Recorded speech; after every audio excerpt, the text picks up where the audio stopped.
Support for SportsPage is provided by the University Store. The University Store is the official headquarters for Mules and Jenny's Emblem clothing, gifts, and UCM memorabilia. Books, office supplies, art supplies, and more are available at the University Store, located on the lower level of the Elliott Union on the UCM campus in Warrensburg. And promotional support for SportsPage is provided by 1450 KOKO and 98.5 The Bar. 1450 KOKO and 98.5 The Bar, the radio home of University of Central Missouri Athletics. Coming up on SportsPage, we are switching gears from court to dirt. I'll sit down with men's head baseball coach Tommy Myers. Devin Negretti will catch up with Jenny softball coach Susan Anderson. We also have spotlights of the 2014 Hall of Fame induction. All of that and more on this week's edition of the UCM Sports Page.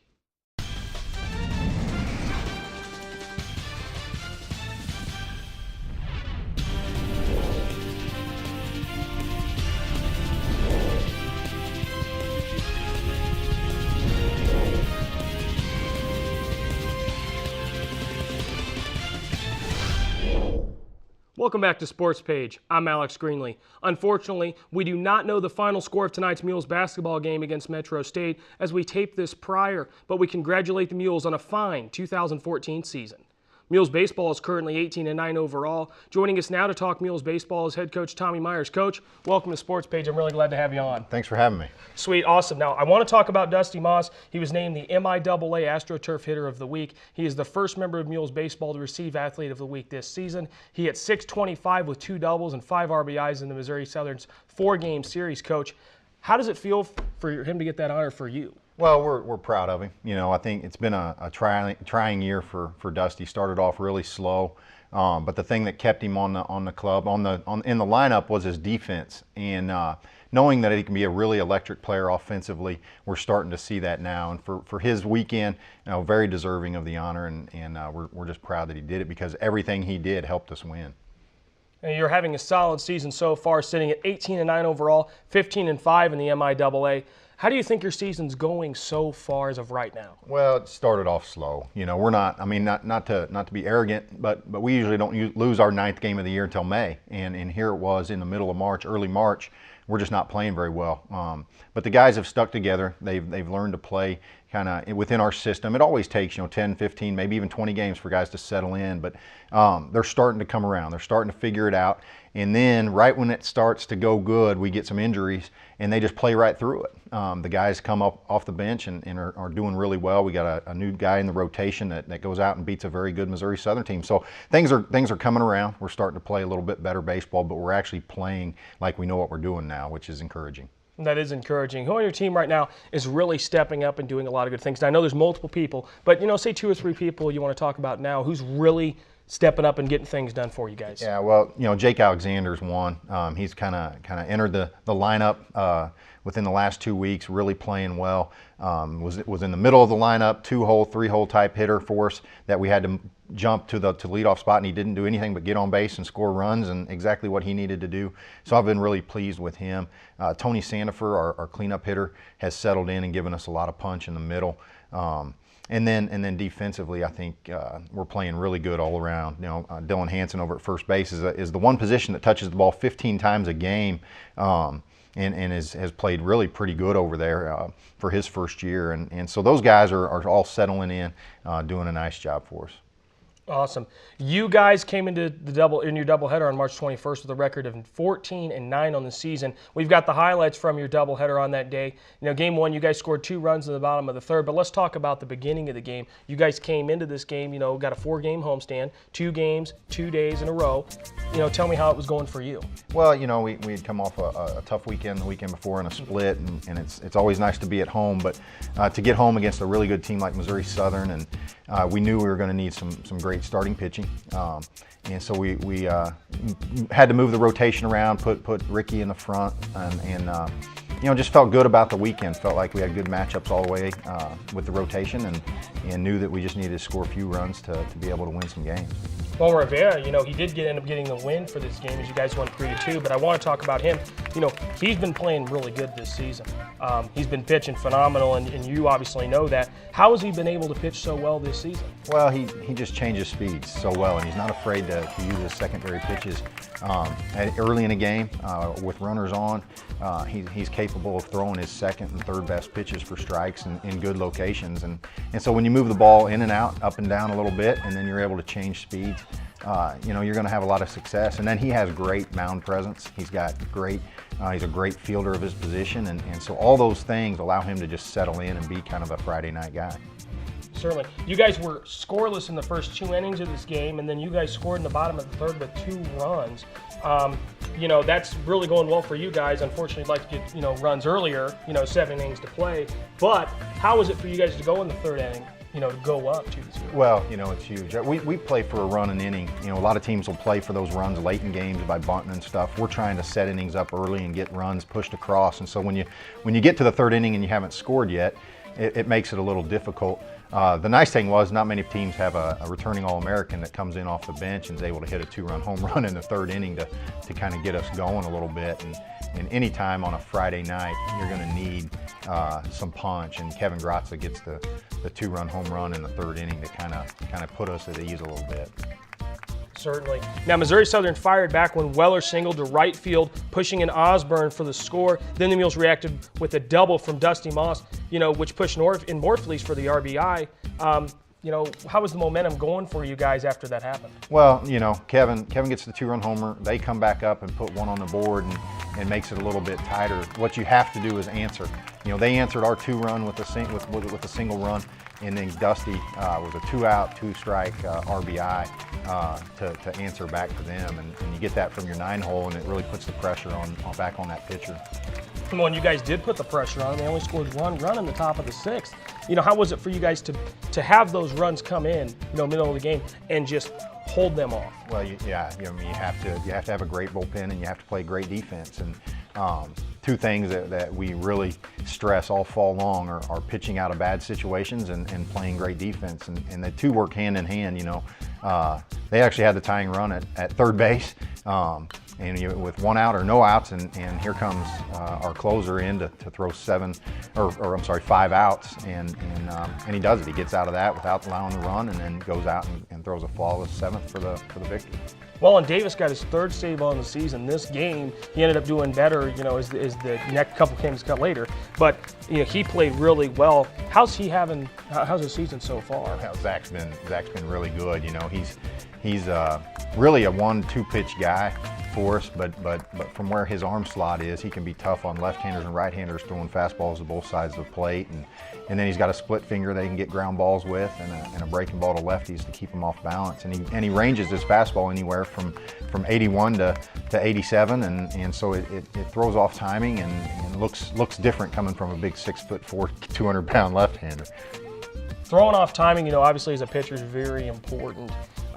How important is it for Davis, Rivera, and all your other pitchers, not just in this game, but throughout the season, to really alter that speed to throw off their count? Well, I think, the best way to explain it's kind of when you talk about young players coming into your program, into trying to pitch in the MIAA or in Division II, it's a major step for them, and they learn quickly that they have to develop a second pitch. They've maybe been relying in high school on their fastball and an average second pitch, or a good second pitch that they can't command. And the thing that Ricky and Zach and some of the more experienced, better guys that are having better success this year, they're able to command a second pitch, which throws off the change in speeds is there, and then working different sides of the plate with both pitches, and so guys kind of have to understand and learn that, and that's where their success is coming from. Now I want to talk about first baseman Dylan Hansen here real quick, as the game's about to be over here for the highlights, but I want to talk about Hansen real quick. Hansen, he was 2 for 2 on the day. How's his season going for you? Well, actually, before that, let's go ahead and talk about this. So the first game, you guys won 3-2, and we'll talk about Hansen.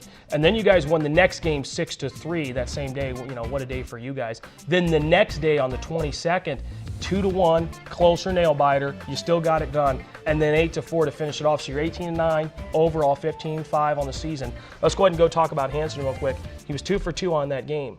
How was it for you to see him have such a good day? Well, anytime you can get, you know, kind of that lower middle part of your lineup to have production, it extends out your lineup a little bit. It makes it really hard on those pitchers. You know, if you're going into the bottom of the order, the 7, 8, 9, with Dylan in the 6 and him on base, makes it harder on the pitcher. He's got to pitch even harder to the bottom of the order, and then with the way we work our lineup, you know, the young guy, the lower part of the order, they're gonna work a lot of pitches and see a lot of pitches and do that well. Dylan takes away their ability to throw breaking balls in the dirt when he's on first base, and so having him there as an on-base percentage guy, a good hitter, a guy that can handle right-handed sliders or left-handed breaking balls, you know, it extends our lineup a lot for us. And the thing we knew about Dylan was we were going to get good at-bats from him, and he's just continuing to give us the production we need.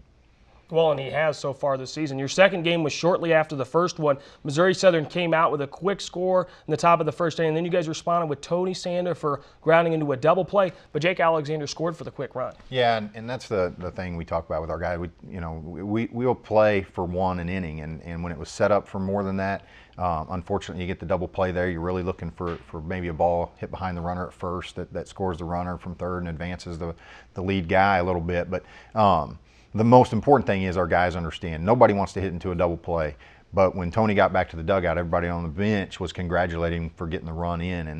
And so our guys know that, and we're satisfied with getting a run an inning if that's what it is. And so that was a good answer for what they had done in the first. And the Lions scored in the top of the second, and then you guys answered with 2 runs of your own in the bottom of the second. How has your team been able to respond so well this season? Well, we've just done, there's really no formula other than the way we want to play. Is get an inning set up with the leadoff guy on, and then get him into scoring position and rely on maybe some good at bats to get that run pushed across. And so, that's kind of the reason we do it is to be able to answer and do things. The thing that I was proud of our guys is we did put up some crooked numbers at times on there in the single innings. In the second inning, it's putting up 2, then you make yourself feel better. Well, and it does, and you guys have had a good season so far. Bottom of the third, the Mules scored 2 runs, and then another run in the bottom of the 5th. Missouri Southern then answered with a solo shot to right field in the top of the 6th, bringing the score to the Mules, leading 6-3. Nobody scored after that, and you guys got the win. How was it for you guys to get that win? You've already won 1, now you've got 2. Well, it's really tough to win a doubleheader, to sweep a doubleheader, and that's one thing I like about playing 3 days is you've got a better chance of winning 3 games. It's just your guys tend to relax after a win and don't have the same edge in game 2 if you win game 1. So I was proud of the way they responded, that we came out and actually we played the game the way we want to play it. And I realize it's baseball and you throw the ball, you hit the ball, you run the bases and all that. But when you have a system and you're trying to get guys to buy into it, to see them to really execute it well was nice. If you're playing in the postseason, these games right here that we won by 1 run, 3 runs, that's the way it is in the postseason. And so the more you play in that environment, the more you get used to it. The thing about this weekend was I don't think there was a moment all weekend where anybody felt like we weren't in control. Whether it was the fans in the stands or us or even Missouri Southern, they knew we were in control of those games and had it right where we wanted it. It'd be nice to be up 10 or 12, but we had it where we wanted it. Our guys were playing in the moment as opposed to playing not to lose, and that was good to see. It was good to see. And then March 22nd, the next day, you beat the Lions in your 2 games against them. Your first game, the Mules won 2-1 with Mules pitcher Curtis Schuler getting his 2nd win for the season, and Mules pitcher closer Zach Davis getting his 4th save on the season. Schuler and Davis having good seasons so far. We talked about Davis a little bit. Let's talk about Schuler.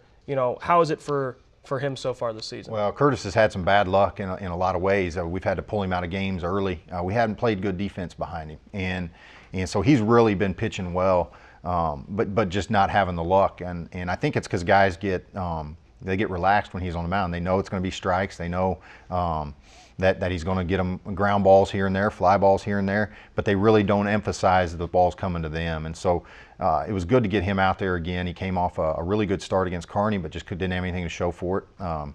Comes out against a really good Missouri Southern team and almost just dominated them. I mean, it really felt like every pitch was working. Nobody really was able to settle in on him, and our guys did a really good job of playing defense and getting just enough to win that game for him. In your second game, you guys won 8-4 with Williams Lucas getting his first win on the season and Zach Davis getting his 5th save on the season. You had a hot streak there in the bottom of the second with 6 runs. Tell me about how that right there, that rally propelled you guys into that victory. Well, Lucas, you know, as his first start of the year, and we weren't sure what, we knew he was a good matchup for him, but you just never know what kind of nerves are going to take over. And when he walked up to the mound to start that game, you just saw him. He was confident, relaxed, had great presence up there, and his pitches. He didn't throw the first 2 for strikes, but then here came a bunch of strikes after that.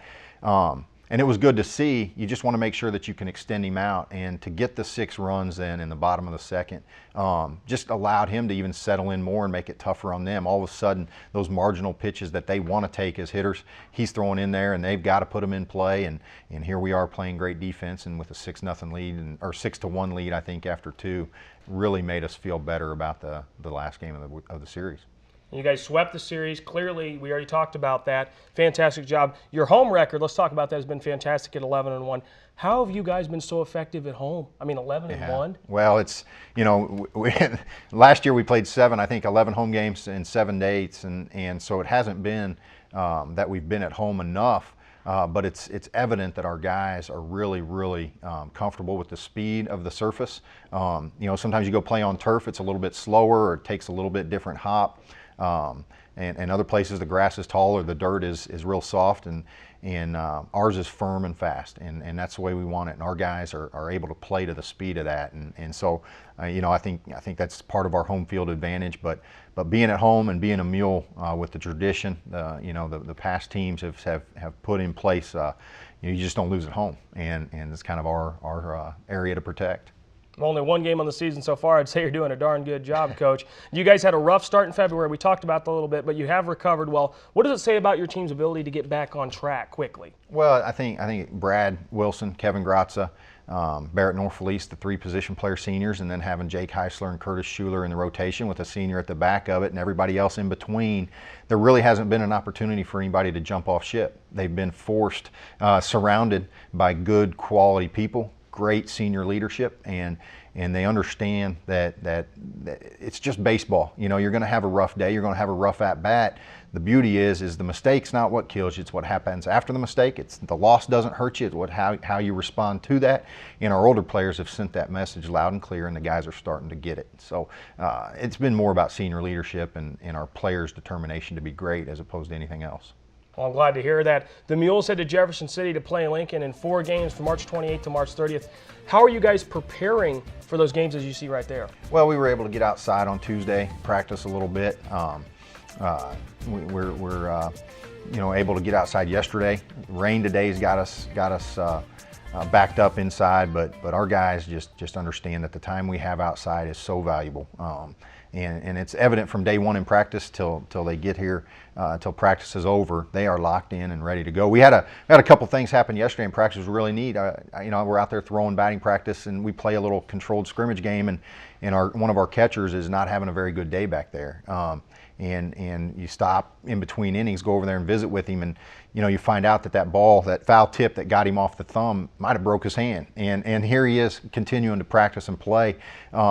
And he comes right back out and has a great next inning catching, and so they're locked in. They're wanting to be great, and look forward to seeing them get on the field this weekend. Well, I wish you luck also on April 1st in Emporia State. So thank you so much. I really appreciate it, Coach. Up next, the 2014 Hall of Fame induction highlights are coming up. We'll be right back. I choose red to blaze my own trail. I choose red to be with students and faculty who make me feel at home.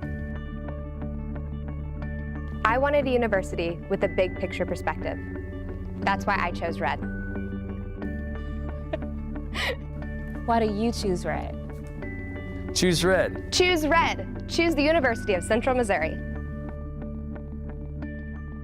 Choose red. Can I do that? Is that allowed?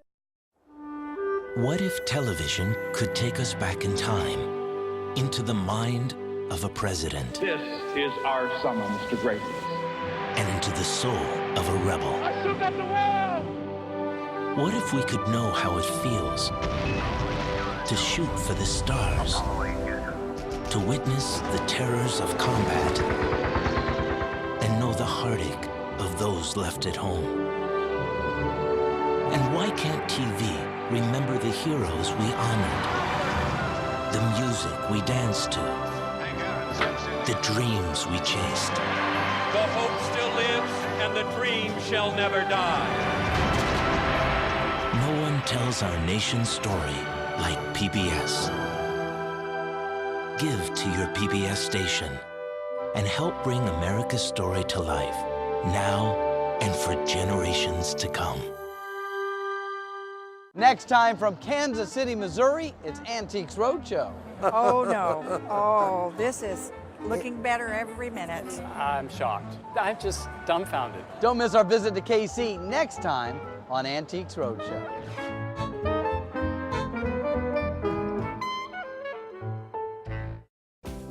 KMOS-TV, Sedalia, Warrensburg, Missouri's PBS.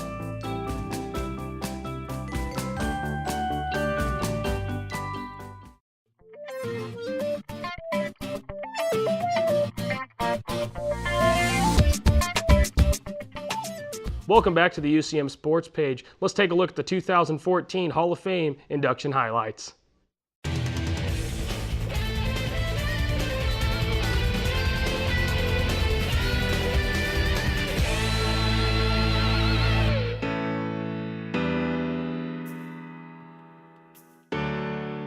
One thing about Central Missouri Athletics is, you know, our student athletes and our coaches have performed very well on the court, been very successful, but more importantly to those of us in leadership positions at the university, it's the quality of mentoring that our coaches give our student athletes, and our student athletes go on to get their degree and be successful citizens in life. And it's really a campus that wants to maintain that residential, that fully involved, that co-curricular experience that we all know, and especially as we recognize these outstanding recipients this morning, makes the difference of who you are, what you become, and those relationships you carry with you the rest of your life. And that's why this morning is so important. We celebrate these accomplishments. We will certainly enjoy all of the reminiscing, the hugs and the pictures, and then we'll go down to the multi this afternoon and beat the Bearcats and win a couple conference championships. So, congratulations. Now let's meet the class of 2014. Today, we increased the UCM Hall of Fame membership to 205 individuals and 58 teams. Our first inductee is Todd DeVoe from Mules football. Big plays. Todd was all about big plays in his 2 seasons with the Mules. In his 24-game UCM career, Todd had at least 1 touchdown catch in 15 of them. He had at least 1 catch of 40 yards or more in 14 games. He holds the Mules record for the most 100-yard receiving games with 12, and this was with 2 teams that ran the ball 60% of the time. Our next inductee is Jennifer Drum McLaughlin from Jenny's Track and Field. In 3 seasons with the Jennies, she won 2 national championships in the high jump and was an indoor and outdoor All-American in that event each of her 3 years with the Jennies. She still holds the Jennies indoor high jump record and has the 3rd best outdoor mark. She is one of just 3 Jennies Track and Field athletes to win multiple national titles. Our next inductee is Matt Norfleet from Mules baseball. Matt didn't become a regular in the Mules lineup until his sophomore season, which makes his final career numbers listed in your program that much more impressive. His senior season was one of the best in Mules history. .435 batting average, 14 home runs, 79 runs batted in.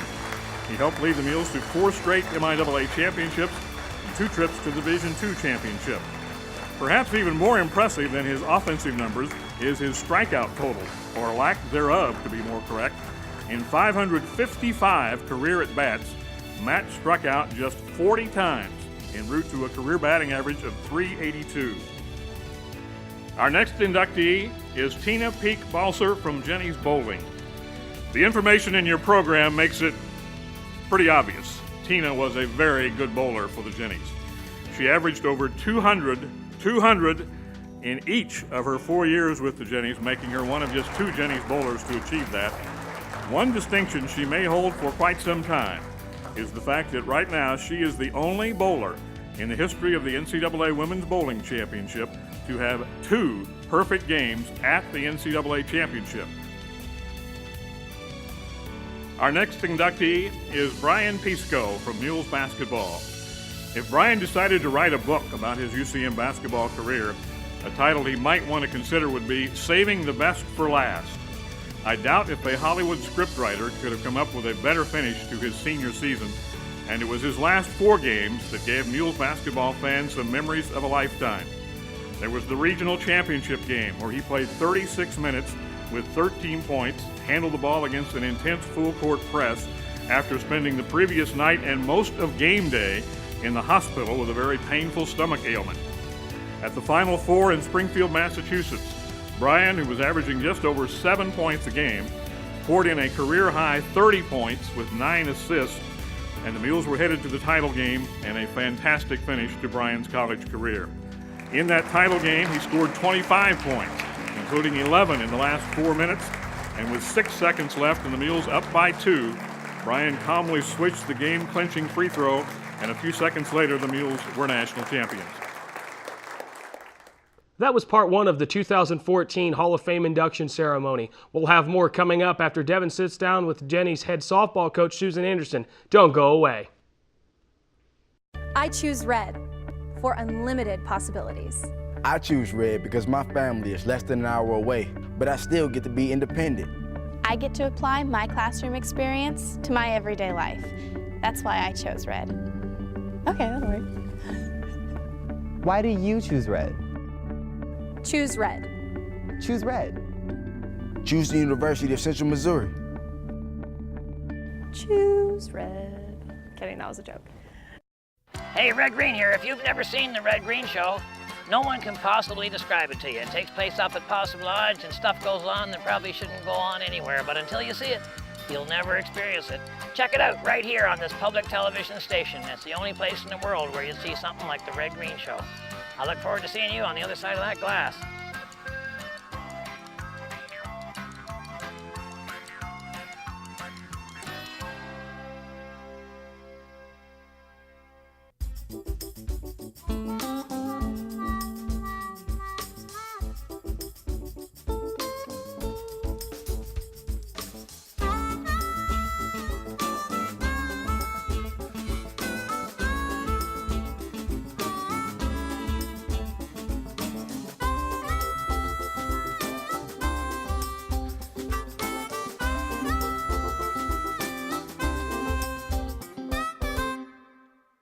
Next time from Kansas City, Missouri, it's Antiques Roadshow. Oh no, oh, this is looking better every minute. I'm shocked. I'm just dumbfounded. Don't miss our visit to KC next time on Antiques Roadshow.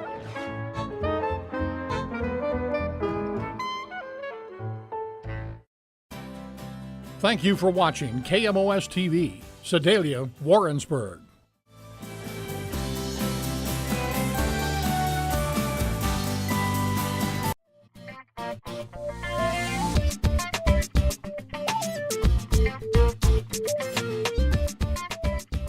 Welcome back to Sports Page, your home for UCM Athletics. I'm Devin Negretti, and before I talk to Jenny's head coach, Susan Anderson, about softball this season, let's take a look at the events from the past few weeks.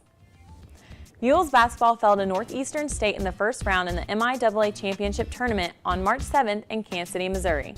Dylan Deck and Charles Hammer scored in the double digits, as well as Preston Bruns and Dalen Robinson.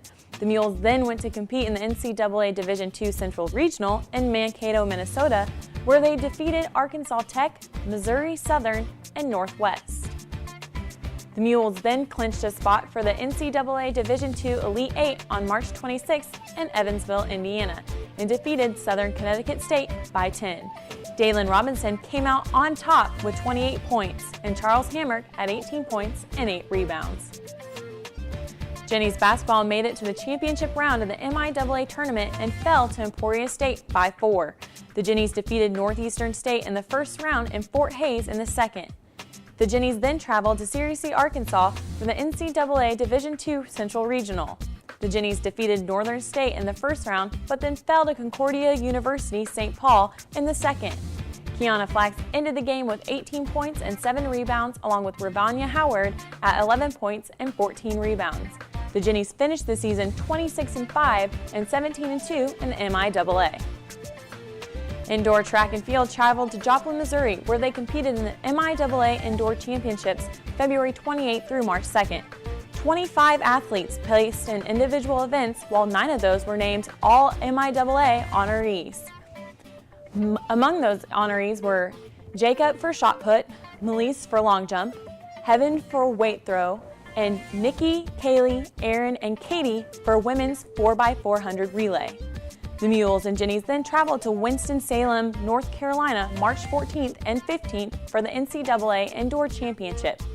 The Mules tied for 31st, with Blake earning All-American and finishing in 7th on day 2 of the heptathlon and having a personal best at 5,087 points. The Jennies placed 7th, with Erin winning her 2nd straight national title in the pentathlon with 3,926 points. Outdoor track and field began their season at the Angelo State Spring Break Decathlon and Heptathlon March 20th and 21st in San Angelo, Texas. Madison placed 2nd in the long jump, with Katie placing 9th in javelin throw. The Jennies also ran the 800-meter run. The Mules, Blake placed 3rd in the javelin, and Hasten placed 6th in the pole vault, and Brian placed 10th in the 110-meter hurdles. The Mules also competed in the 1,500-meter run and the discus. Jennies Golf finished 9th out of 16 teams at the Missouri Western Invitational March 23rd and 24th in St. Joseph, Missouri. Kelly Welker placed in the top 5 and shot 5 over par. Mules Golf finished 4th out of 14 teams on March 24th and 25th at the Jim Bishop Collegiate in Muscle Shoals, Alabama. Travis Mays placed 4th, shooting 9 over par. That's all for the past events. Now joining me in the studio is Jennies softball head coach Susan Anderson. Welcome back to Sports Page, Coach. Thanks, Devin. The Jennies are doing well this season, being 17-11 overall and 5-3 in the MIAA. Can you tell us a little bit about the ups and downs since the beginning of the season, February 7th? Gotcha. I was going to say, to start off, this weather, that's one of those things with Mother Nature living in the Midwest. It's one of those things you just got to roll with the punches. And that first tournament got canceled. The girls were bummed. And then we just got on the horn and just started calling coaches, and we were able to get just a tournament put together down in Arkansas. So it was good to just get outside. But it has been up and down. But I think the biggest thing is just getting out and playing. And it's amazing to see how this group has really come together. And they've really have just been relentless through this weather.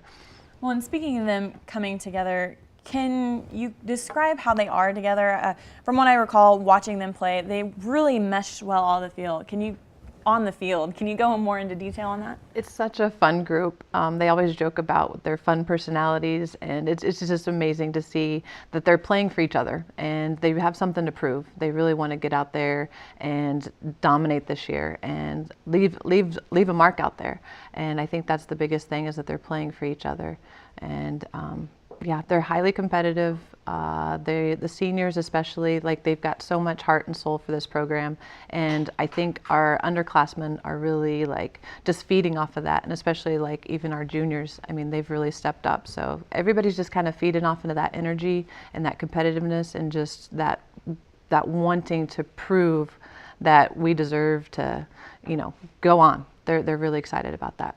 Yeah, it's definitely great to have those role models to look up to and help to carry on to the team for the next year. Yeah, I was going to say, they're fun personalities. I mean, it's just been a joy to be around, and I was going to say, every road trip, every time that we're in the dugout, it's a lot of fun, and that's what we've been talking about, is that energy. It carries over onto the field, and it's just been amazing this year.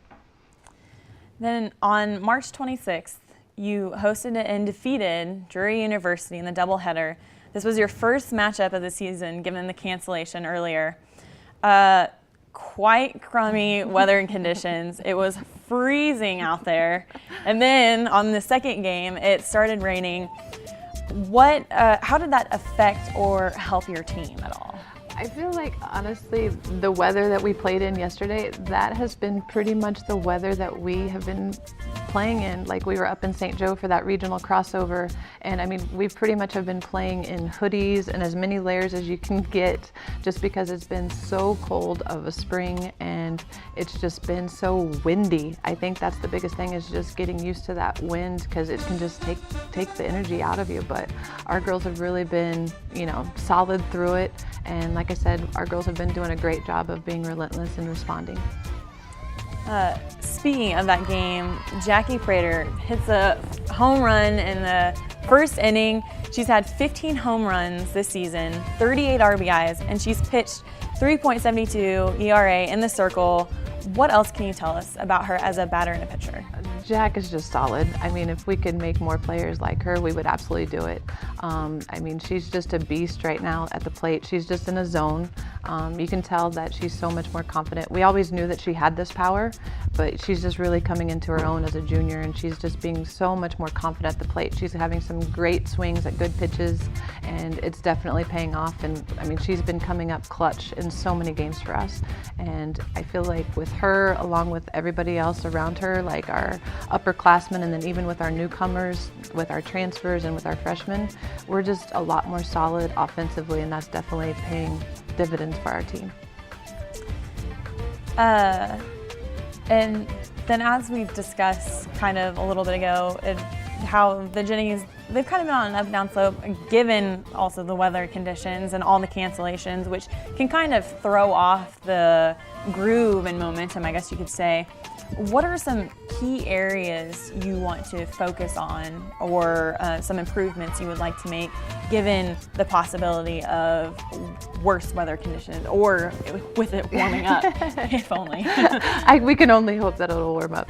I feel like the biggest thing that we just need to focus on is just us, because I feel like as of late, the games that we might be dropping has been because of an error or a wild pitch, pass ball, just little things. And I think it's just playing each pitch, like just zoning in and like being in that moment, because there's only been a few games where it's been the team has actually beat us rather than us just giving them a run here or there.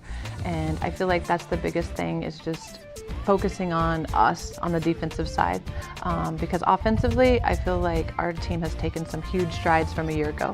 And like I said, that starts with Jackie, that starts with Bray Bivens, Alex Greger, Lindsay Dawson, our freshman. She just got Player of the Week, Hitter of the Week for the MIAA, and that kid has been phenomenal because she's just been kind of our utility kid. We've had her out in the outfield. We've had her playing shortstop when Bray can't go because of her hamstring, with it being so cold. And unfortunately, with it being so cold, Bray hasn't been able to get out there as much as we want her to be out there. But Lindsay has been that utility kid where she hasn't skipped a beat no matter where we play her, whether it's at shortstop, outfield, third base. And kudos to her for getting that huge honor as a freshman for Hitter of the Week. And like I said, it's just, I feel like we just need to keep working on us and just keep, the offense has been good. We need to keep that up, keep up that consistency, keep getting those clutch hits. Because so far, we've kind of been that team that if the opponents have scored, we've responded right back. And that's something that we need to continue to do down this stretch, especially with these conference games coming up. And it's definitely great to have that universal player to be able, you know, for her to step up and be put where she needs to be and do her part. The Jennies, over spring break, the Jennies played at the Missouri Western Regional and went 3-6. How does the team bounce back after falling the first two games and then coming back against St. Cloud State? I was going to say, that first day out at St. Joe, we knew it was going to be against the two tougher opponents up there. Augustana's ranked number 5 in the nation, and in going into that game, it was one of those, we didn't tell the girls. We just wanted them to go play, and we ended up losing by 1 point, or 1 run. So it's one of those, like, we knew that it was going to be tough competition, and against Wayne, we battled back and forth, and it was one of those, if we make a catch, we win the game. If we don't drop a fly ball, we win that game. Every inning against Wayne State, like, we responded right back, but then unfortunately they responded back as well. But we pretty much gave that to them.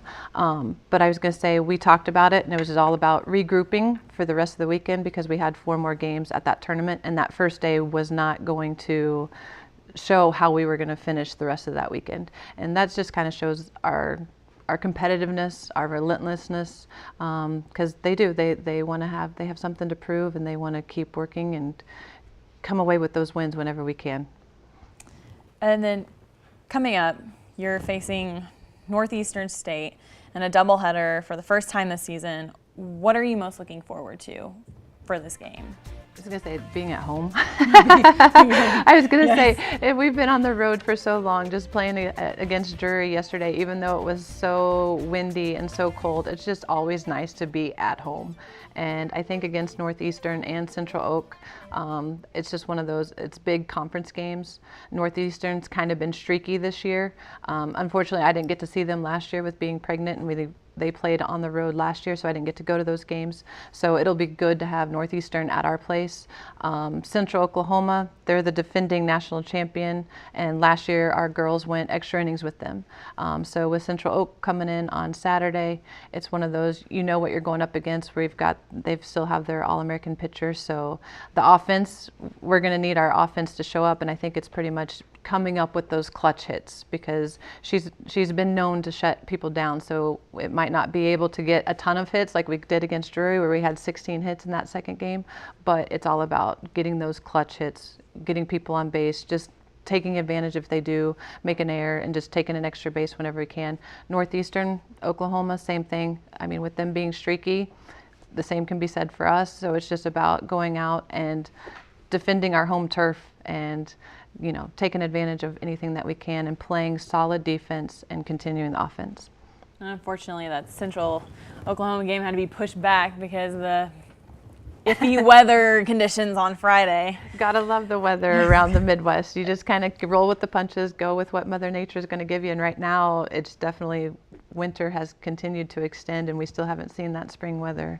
It makes a difference when it's warm weather, where it's softball, baseball weather, but right now we have not been playing in that. We've been playing, like I said, in hoodies. We have our big winter parkas on, trying to stay warm throughout these games, but you do what you do because you love the game, and that's what our girls are all about. They love the game. Well, and speaking of the weather, and we kind of talked about this earlier, about how it affects the players. Because you mentioned how you have a few athletes who are injured, and the weather, since it's been so cold, those muscles tend to freeze up and don't work as well. Can you elaborate a little bit more on that, on how, whenever that does happen, and then whenever we do start to move into, if that ever happens, to move into that warmer weather, can you just elaborate? It's one of those, I think it goes back to our girls, that they are extremely tough. And we do have some girls that are playing through injuries. And like I'd mentioned, Bray, she's one of our seniors, and right now she's got a hamstring. And the cold weather, it totally affects that hamstring. And so with it being so cold, unfortunately, we've been protecting her because this is her senior year, and we want to make sure that we have her for conference and through the end of April. And so it's just one of those, you got to see how it's feeling. And then same thing like Alex Greger, right now she's playing with a broken bone in her forearm where she fell on the ice.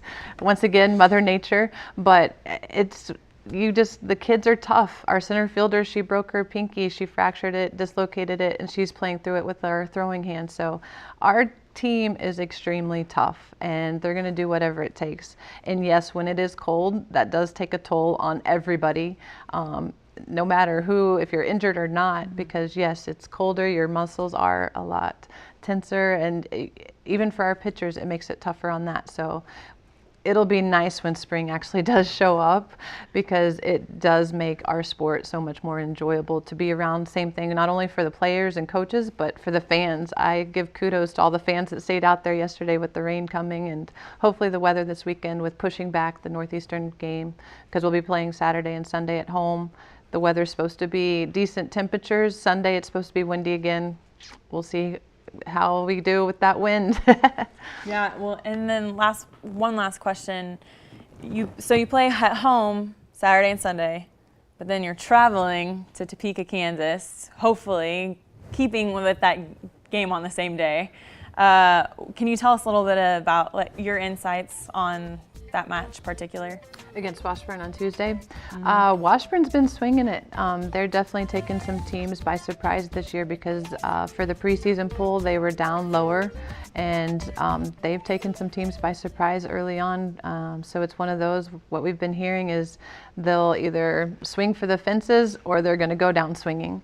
And so that's the biggest thing, is like we just need to play solid defense. Our pitchers are just going to need to be on that game to shut their hitters down, and it'll be a good matchup for us. And like I said, we just want to keep proving ourselves that we're a force to be reckoned with, and I think our girls are definitely proving that. All right, Coach, thanks so much for joining us again.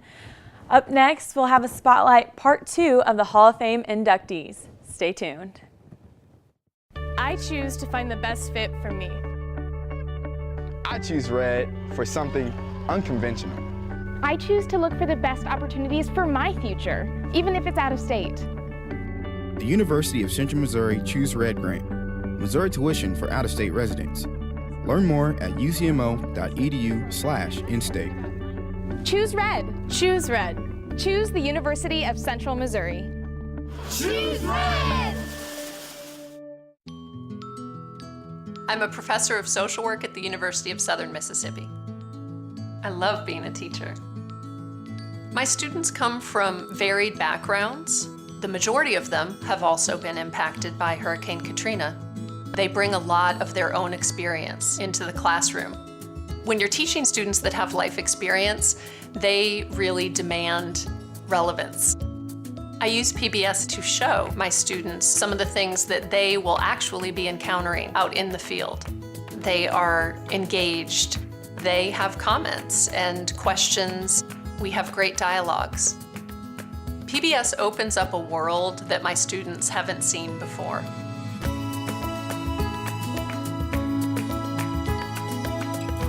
I can teach somebody, or I can show them. PBS makes what I'm teaching come alive.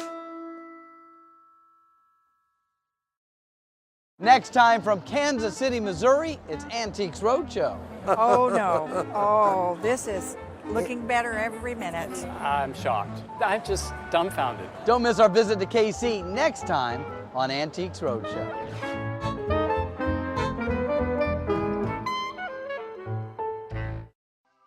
You are watching KMOS-TV, Sedalia, Warrensburg.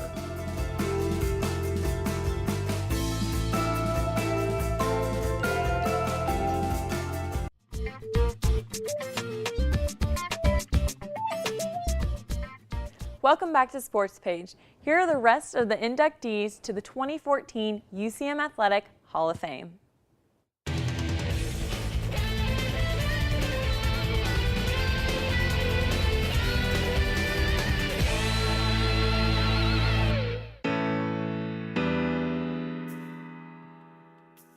Our next inductee is Joe Strata from Mules Baseball. What a season he had in the national championship year of 2003. He led the team with a .415 batting average, hit 11 home runs, drove in 84, including a home run in his final at-bat in the title game. He ranks in the Mules career top 10 in hits, runs, doubles, triples, and home runs, and most impressive of all, he holds the UCM and MIAA career record for runs batted in with 214. Our next inductee is Casey Young from Jennies Volleyball. Casey made her debut in 2002 and finished in 2005 as the Jennies career leader in assists with 5,687. She was a two-time All-American, a three-time All-MIAA selection. She helped lead the Jennies to 4 straight NCAA tournament appearances, and the Jennies were 109-37 during her career. Our final individual inductee is Dr. Peggy Martin. Do I need to say anything else? 33 years coaching volleyball at Central Missouri, 1,064 career wins, the most in Division II at the time she retired. Her overall win total now stands at 1,206.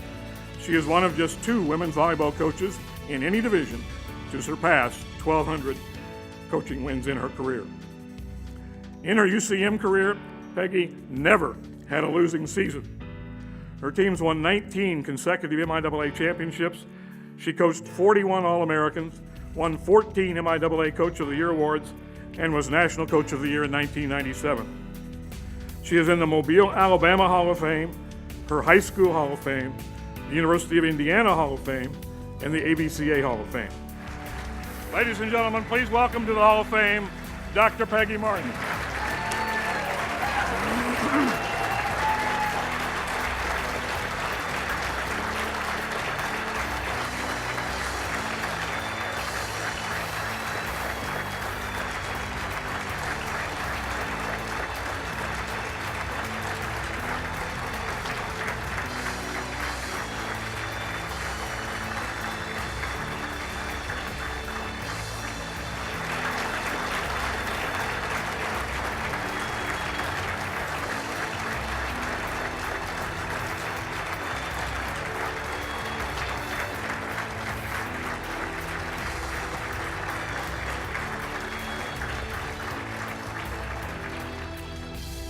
We also are adding 5 of Peggy's volleyball teams, 1986, 1988, 1989, 1998, and 1999, making a total of 11 Jenny's volleyball teams in the Hall of Fame. All of these teams had a few things in common. All of them won MIAA championships and went to the MIAA tournament. Each of them had the MIAA Player of the Year. Peggy was MIAA Coach of the Year for each one, and in these 5 seasons combined, the Jennies lost 1 MIAA match. First, the 1986 team. It started the season with 19 straight wins, had 4 All-Americans in Sherry Bellman, Susan Dixon, Stacy Piontek, and Pat Hempen. Susan was the MIAA MVP. With the 1986 team members here today, please come forward. Gretchen Alferman, Emily Applebaum, Julie Barton, Sherry Bellman, Terry Campbell, Susan Dixon, Pat Hempen, and Stacy Piontek.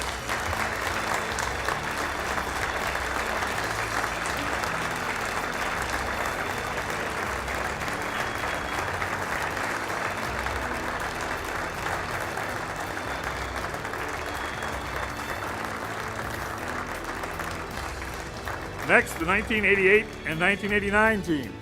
The 1988 season may have been Peggy's best coaching job. 5 starters to the 1987 National Runner-Up team were gone. 3 freshmen were in the lineup. They were led by All-Americans Becky Belland and Pat Hempen. Pat was the MIAA MVP. The 1989 team was led by Becky Belland, All-American, who also was the MIAA MVP. Would the team members from 1988 and 1989 who are here today please come forward? Rita Fisher, E.B. Hardman, Pat Hempen, Michelle Kell, Wendy Nolman, Becky Powers, Laura Rest, and Christy Tompkins.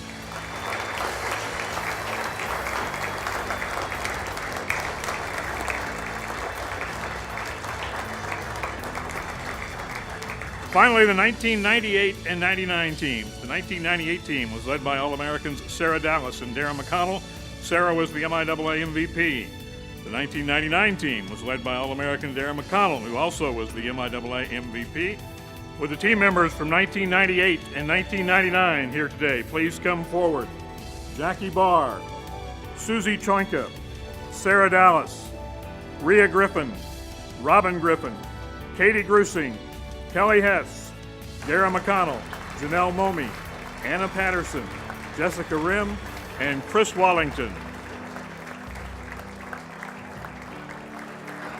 Ladies and gentlemen, that concludes our 2014 induction ceremony. Let's have one more round of applause for our 8 individual inductees and 5 teams. Congratulations to all of you. And congratulations again to all the 2014 UCM Athletic Hall of Fame inductees. Up next, Alex will give you the rundown on the upcoming Mules and Jennies events. We'll be right back. Escojo hacer una diferencia. Escojo hacerme responsable de mis éxitos. Escojo rojo para tener un hogar lejos de mi hogar. Escojo rojo para aportar a mi comunidad. Escojo rojo porque UCM se compromete a que me gradúe en menos tiempo y a menos costo. ¿Cuáles son tus metas? ¿Cómo planeas alcanzarlas? UCM te puede ayudar a hacer de tus metas una realidad. Escoge rojo. Escoge University of Central Missouri. What if television could sweep us away to another time and place? Very nice, my lady. Why can't our favorite characters step off the page? That's the Jane I want to marry. Who says TV can't be as brilliant as Holmes? Shut up! Or as bold as Macbeth? Thou shalt be king. And what if television could take us from the Gilded Age to the Great War? From the heat of the chase to the heart of a queen. No one tells stories like PBS. Tales as timeless as the classics that inspired them. Please, sir. Give to your PBS station and help bring stories like these to life, now and for generations to come. Next time from Kansas City, Missouri, it's Antiques Roadshow. Oh, no. Oh, this is looking better every minute. I'm shocked. I'm just dumbfounded. Don't miss our visit to KC next time on Antiques Roadshow.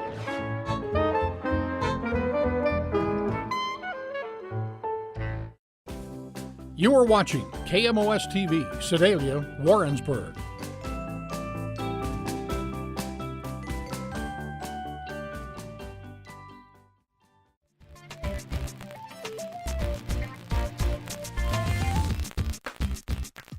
Welcome back here to Sports Page on KMOS-TV, Missouri PBS. Here's a look at the upcoming schedules.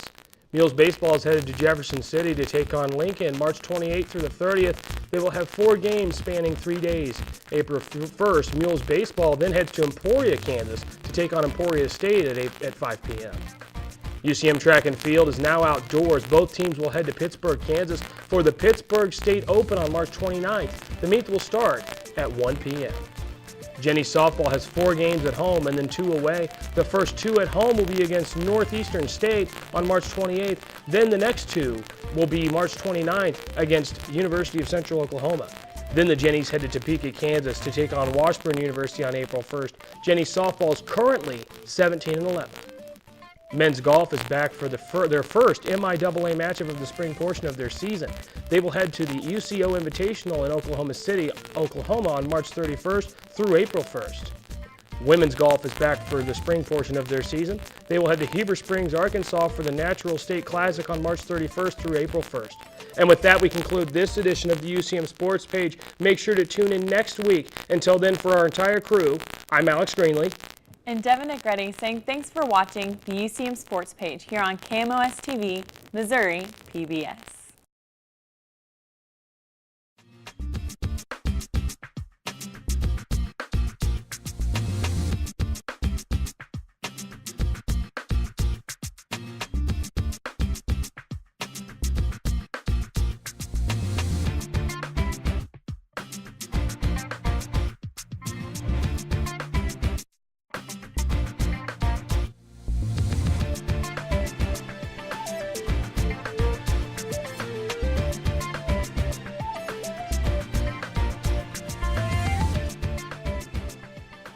Support for Sports Page is provided by Union Station, Crossroads to Technology, a one-stop shopping source for technology needs, campus-compatible computers, software for Mac and PCs, and much more. Located on campus on the lower floor of the Elliott Union in Warrensburg. Union Station, Crossroads to Technology.